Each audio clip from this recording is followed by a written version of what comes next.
name is Tammy Wells, and I'm here to present my project on chlamydia. I chose chlamydia because I work in the medical field every day, but I do not work in an area that involves chlamydia.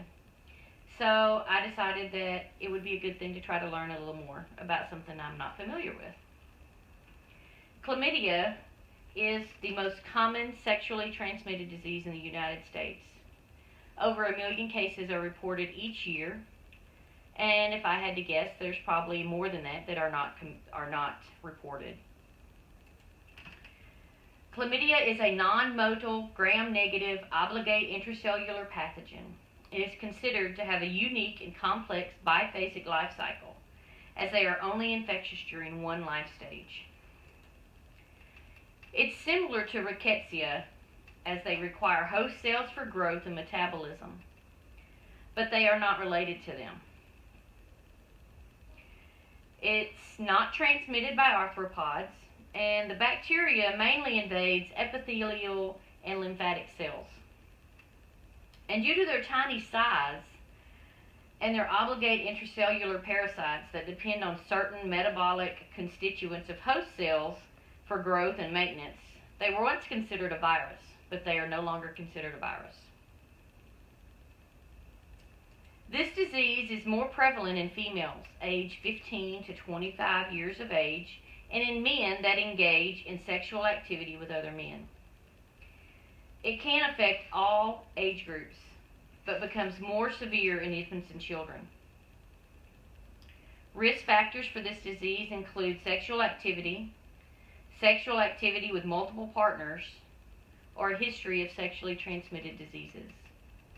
Any of these additions to the equation will increase your chances of getting chlamydia.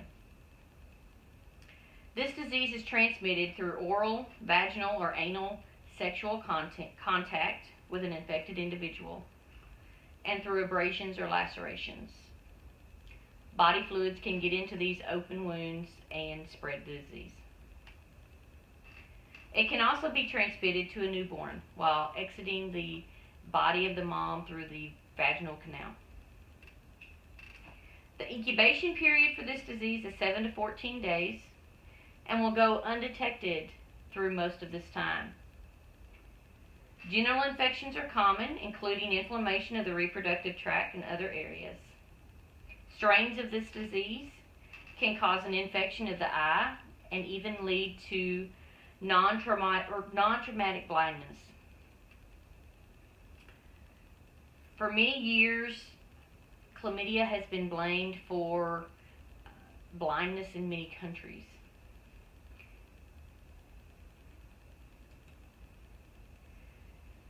Chlamydia is diagnosed via vaginal swabs for women and urine specimens for men.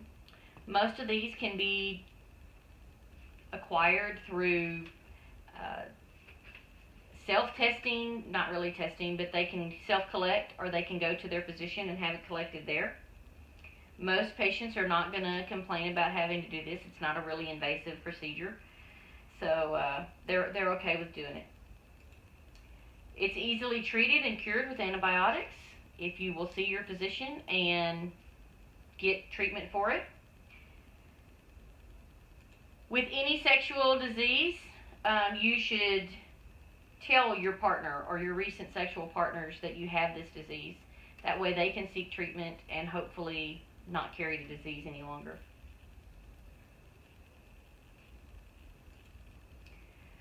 Patients are advised to abstain from sexual activity while they are being treated.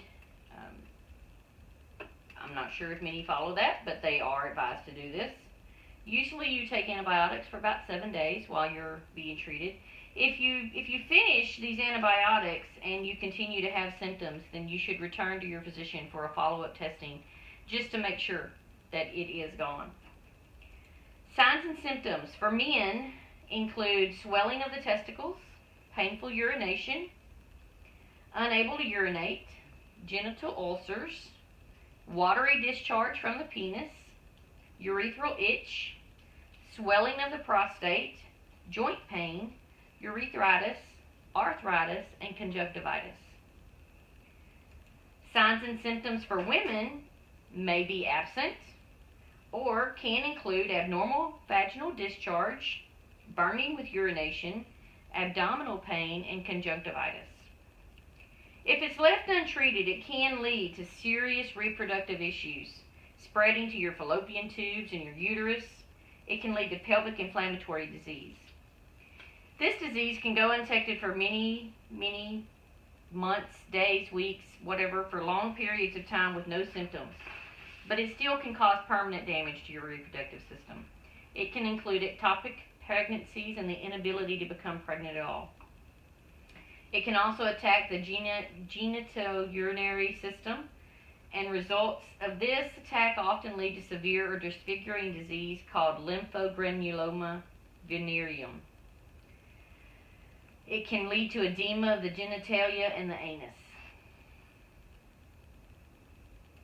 Treatments for chlamydia may include antibiotics. The most common ones used are azithromycin and doxycycline. Alternative antibiotics would include erythromycin, levofloxacin, or ofloxacin. Now, once a person is diagnosed, there may be many factors that would lead to what kind of treatment you would have. But an HIV person, a positive person, would receive the same treatments that someone who has tested negative for HIV. They will receive the same antibiotics, the same treatments, everything. There's nothing that would be changed there. The best treatment for this and any disease is to be proactive about preventing it and diagnosing it early. There are many clinics around the country that offer free testing, and people are encouraged to go be tested and to have safe practices for their sexual activities and make good choices.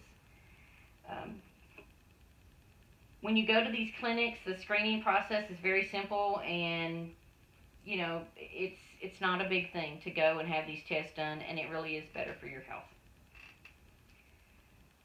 So, prevention should be a public priority.